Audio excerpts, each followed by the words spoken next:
Mga kababayan, kamusta po? Si Kamanong po, nagbabalik na naman po muli para po magkomento po sa inyo dito po sa Tambayan Makabayan. Magandang umaga po muna sa inyo, tanghali, hapon, gabi at madaling araw po sa atin lahat. Sana po nasa maayos po tayong kalagayan. Magkomentuhan na po tayo mga tambay. Ito po, komentuhan po natin itong kalat na kalat po ngayon, pinakakalat po ng mainstream media. Yung opisina po ng Office of the Vice President. Na-red flag daw po ng COA mga tambay. Ngayon, pinagkakaguluhan na po. At talagang ang konklusyon po ng naninira sa Vice President ay corrupt ang Vice President. Kino-question ng COA. Meron silang mga dokumento na gusto pang makita at malaman. Pero hindi ibig sabihin ang Vice President ay corrupt. Hindi po ba? Ganyan po talaga eh. Kailangan po nilang i-divert at i-twist ang issue dahil po ang issue po ngayon sa ating bansa, grabe po ang pagnanakaw ng trilyon, daan-daang bilyon. Lalong-lalo na yung pinapangalanan na pamilya Araneta, Marcos, Romualdez, mga tambay. At meron pa nga sinabi na, mga tambay, ano po, grabe, Port Barrel King. Di po ba? Kaya lang, kailangan po nilang talagang humanap para po ma-twist at mailihis ang issue. Yung kakarampot ang budget, mga tambay, yun ang kanilang pinupuruhan. Dahil ayaw po talaga nila at hindi nila magugustuhan maging presidente ang isang Duterte.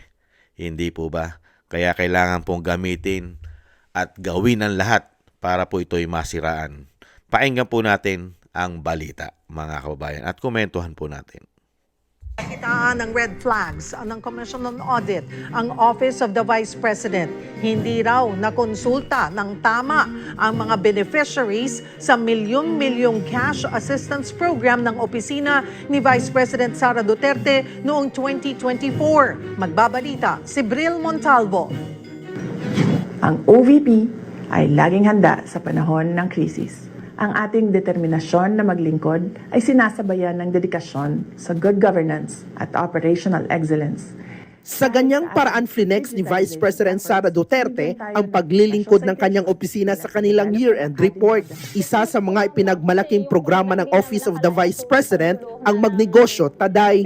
Layo nitong tugunan ang pangangailangan ng mga nakararanas ng kahirapan, kawalan ng hustisya at iba't ibang kalamidad. Sa pamamagitan niya ng libo-libong pisong cash assistance. Nagbunga na yan ng pangkabuhayang puhunan, financial literacy training at ng iba't iba pang proyekto. Ang pag-ahon sa kahirapan ng bawat pamilyang Pilipino ay prioridad natin. Sa pamamagitan ng Magnegosyo Taday, nakapagbigay tayo ng suporta sa kabuuang 15 groups at 2,245 aspiring entrepreneurs ngayong taon. Pero para masigurong legal ang mga aktibidad ng programa, may nakalimutan atang hakbang ang OVP. Yan ay ang siguruhing kwalipikado ang mga grupo at individual na makakatanggap ng tulong. Sa 2024 audit ng Commission on Audit na inilabas itong December 1, napag-alaman ng COA na hindi sumailalim sa kinakailangang assessment ang 128 individual at 10 non-governmental organizations na beneficiaries ng programa. Labag daw yan sa Manual of Operations na mismong OVP ang bumuo. Sa ilalim kasi ng nasabing manual, dapat daw i-assess ng Department of Trade and Industry at ng Philippine Insurance Deposit Corporation ang tatanggap na beneficiaries. Required daw ang mga ito na magsumite ng business proposals para sa evaluation. Pero wala daw nakarating na dokumento sa state auditors. Base rin sa report ng COA, matapos ilabas ang pondo para sa programa, 11 lang ang binisitang beneficiaries ng OVP mula sa kabuuang 83. Yan ay para i-check sana ang status ng investment o negosyong dapat ay pinaggastusan ng mga perang galing sa OVP. Hindi lang yan, hindi rin daw na-liquidate ng nasa oras ang higit 2 milyong financial assistance na inilabas ng programa. Sinisika pa ng News 5 na hinga ng pahayag ang DTI, PIDC at ang mismong Office of the Vice President patungkol sa mga natuklasan ng COA. Samantala, ilang kahina-hinalang acquisitions pa ng Office of the Vice President ang nabusisi naman ng Philstar.com. Sa kanilang report, tinukoy nito ang 19 units ng motorsiklo na may kabuuang halaga ng 26.3 million pesos o 1.3 million pesos kada unit. Nariyan din ang 13 laptop na nasa 300,000 pesos kada unit o halos 4 million pesos ang total. 4 na aircon na may total value na halos 300,000 pesos at 7 CCTV units na higit 200,000 pesos kada unit o may total na 1.4 million pesos. Binili ang mga ito noong taong 2023 at 2024. Ayon sa Philstar, hindi flinag o sinita ng COA ang mga nasabing procurement. Wala pa rin komento ang OVP ukol sa nasabing report. Nagbabalita mula sa Grabe, no? Frontline.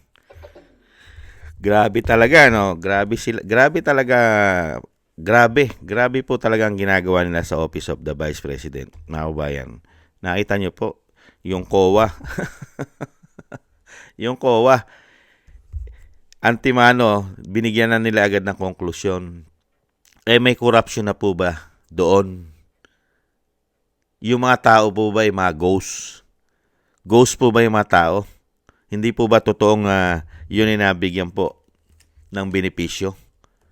Yung sinasabi po ng Vice President, mga ghost po ba yun? Di po ba? Meron lang mga dokumento na sinasabi na hindi nasunod. Kaya naman po i-fiction. Kayang gawin. Hindi po ba? At yung sinasabi naman po, na sinasabi na natuklasan na napakarami daw po mga sinasabing kahinahinala na overprice, mga kababayan. Nakita nyo po kung paano po nila talagang bugbugin at siraan ang Vice President. Hindi po ba? Kung yung mismong COA, hindi po sila nag-react at wala po silang kinwestiyon doon sa mga sinasabing unit. Pero itong mga naninira at humahanap po ng paninira sa Vice President ay gagawin po talaga lahat para lang po ito masira.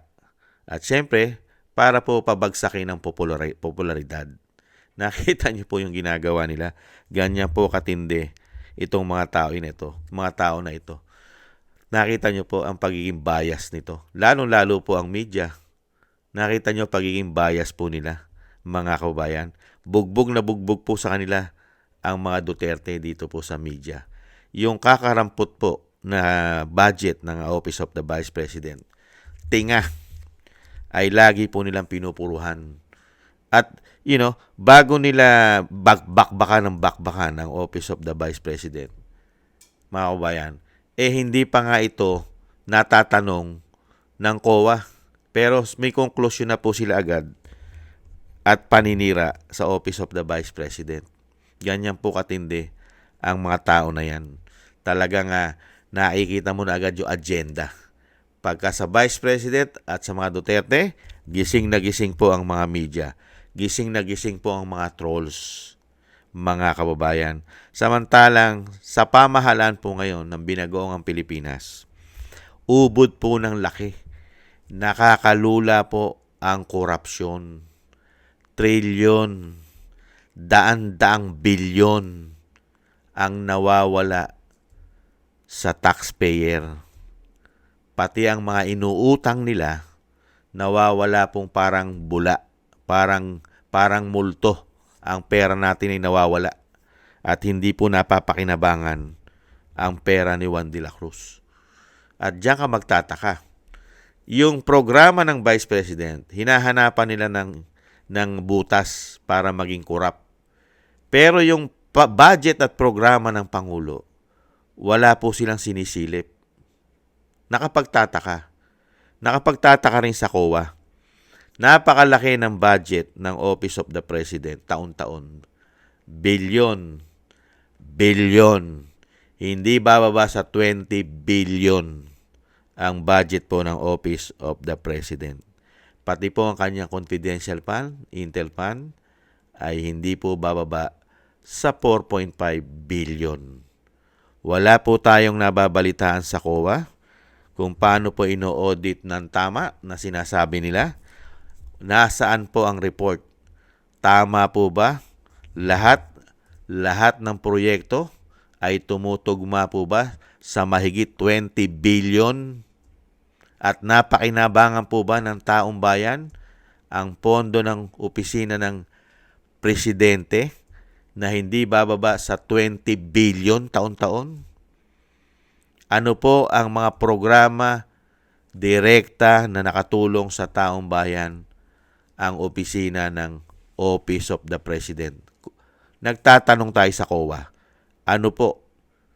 Nasaan po ang report taon-taon magmula po ng 2023, 2024, 2025? Nasaan po ang report COA ng Office of the President?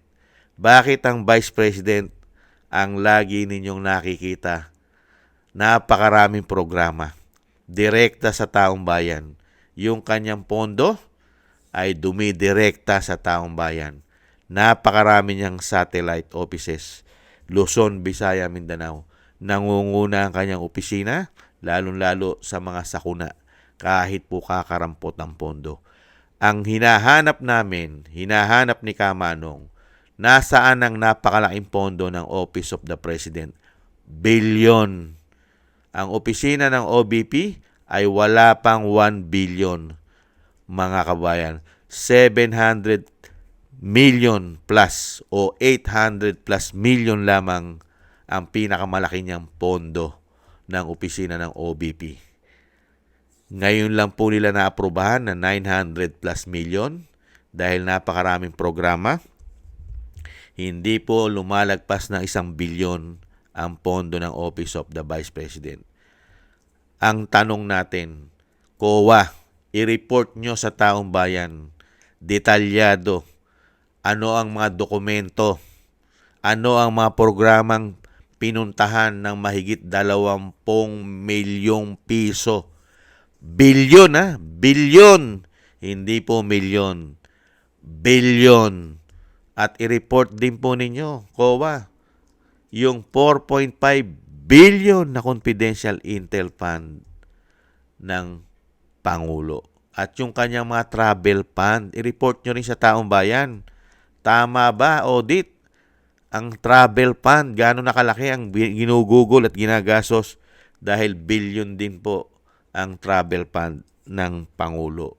Pera po ng taong bayan yan. Kailangan din po naming malaman, tama ba ang paggastos? Ano-ano ang mga programa ng Pangulo? Dahil wala po kami nararamdaman sa kanyang programa dahil ubod po ng laki ang kanyang pondo. 20 plus billion taon-taon. Ano po ang mga programa na ito? Ano at sino-sino po ang nag-benefits? Sino-sino po ang beneficiary po nito? Nasaan po COA? Lagi pong Vice President ang pinupuruhan nyo. Mukha po yatang kasama na rin kayo sa pamumulitika. Hindi po ba? Hinahanapan yung pilit ang Office of the Vice President na lagyan ng issue samantalang ang programa'y nariyan. Di po ba? At sinasabi nyo katulad nito, meron pang isang grupo na talagang hinahanapan po ang Vice President ng sinasabing nangungurap daw po. Pero hindi naman po masabi nitong COA, wala naman po sinasabi ang COA na ang programa ng Office of the Vice President, mga kababayan, ay wala at walang mga tao na beneficiary. Hindi po ba? Yung sinasabi lang ng COA na merong mga dokumento o sinasabing hindi nasunod yung procedure ng programa ng Vice President. Procedure, dokumento, procedure. Pero yung mga natulungan, totoo. Hindi po ba? Ano po ba ang mga importante? Yung tinutulungan mo, totoong tao at talaga pong natulungan ng pera ng taong bayan at hindi po nakurap. Hindi po ba? At yung mga sinasabi ng COA, kaya pong gawin yon at iayos kung ano yung mga dokumento at kailangan ng COA ay kaya pong ibigay ng Office of the Vice President. Di po ba? Kaya nga lang, kailangan po nila pangunahan na agad at palabasin na po at paputukin na po sa media para po pakinabangan ng media at mga trolls na ang Office of the Vice President ay lalagyan na nila ng mga konklusyon na ito ay corrupt. Nakita niyo po yung pagiging biases. Samantalang sa opisina ng presidente, wala pong inilalabas ang COA na report para po malaman ng taong bayan at ibalita rin ng media at ng ma-audit ng taong bayan kung yung kanyang pondo ay katulad din ng nire-report ng Vice President na napakarami niyang programa. Di po ba nagre-report ng end-year report ng kanyang pondo?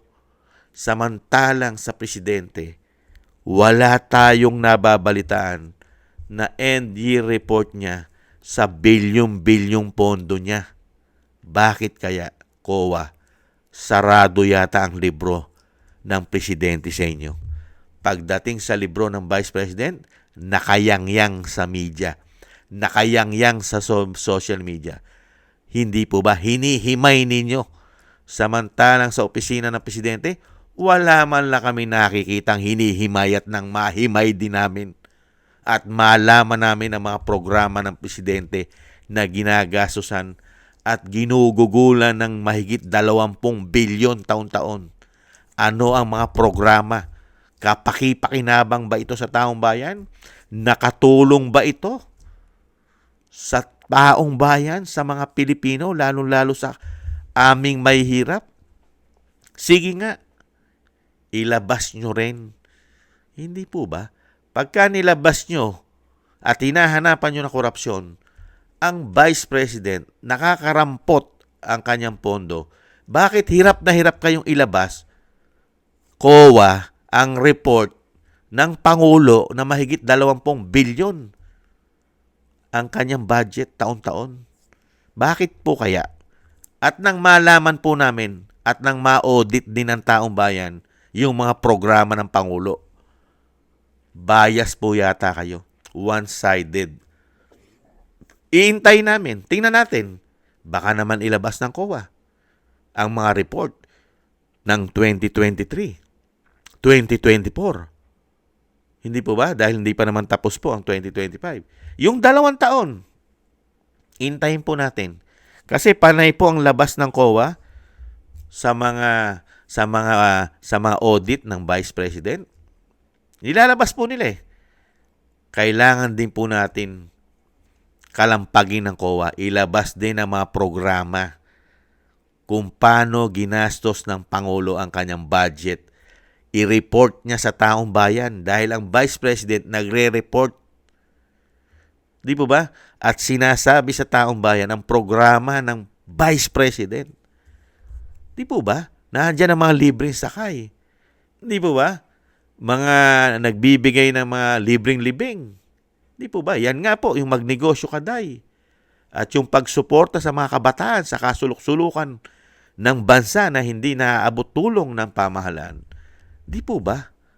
At napakarami pang programa ng Office of the Vice President. Naka-report sa taong bayan, nagre-report siya. Ang tanong, kailan kaya magre-report ang Pangulo doon sa kanyang budget na 20 billion mahigit? Katulad po ngayon, ito pong papasok na 2026 ay humihingi po siya ng budget na 27.3 billion umano. 27.3 billion umano ang kanya hinihingi. Kaya kailangan natin silipin. Malaman din namin, COA, kung saan napupunta ang pera namin sa opisina ng Pangulo. Hindi po ba, COA? Gigil na gigil kayo sa wala pang 1 billion na pondo ng opisina ng Vice President, pero ayaw nyo panggigilan yung napakalaking pera na binibigay ng taong bayan sa opisina ng presidente. Hindi po ba? Masyado na kayong halata. Napaghahalata na po kayo, COA. Mukhang nagagamit na rin yata sa politika. Tanging sa Vice President lang ang lagi niyong pinupuruhan. Pero never namin makita ang sa Office of the President. Unbelievable. Only in the Philippines. Thank you po sa mga gusto po ng ating Tambayang Makabayan sa YouTube at TikTok. At ganoon din po sa mga nagko-comment, like, share, and subscribe sa mga subscribers po natin. At sa mga nagbibigay po ng tulong, thank you po sa inyong lahat. Maraming salamat po. Shoutout po sa inyong lahat mga kabayan. Maraming salamat po. At syempre po, mag-ingat po tayo. At lagi po tayo magdasal. Pagsamasamahin po natin ang ating dasal na tayo pong lahat ay maingatan. Kasama rin po ang pamilya Duterte na mailayo po tayo sa kapahamakan at madugtungan pa po ang buhay at kalakasan ng ating dating Pangulo at makalabas na po siya sa lalong mabilis. Maraming salamat po mga katambay, mga kababayan. Sa muli po, ingat po tayo. Tiis lang po. Bye-bye.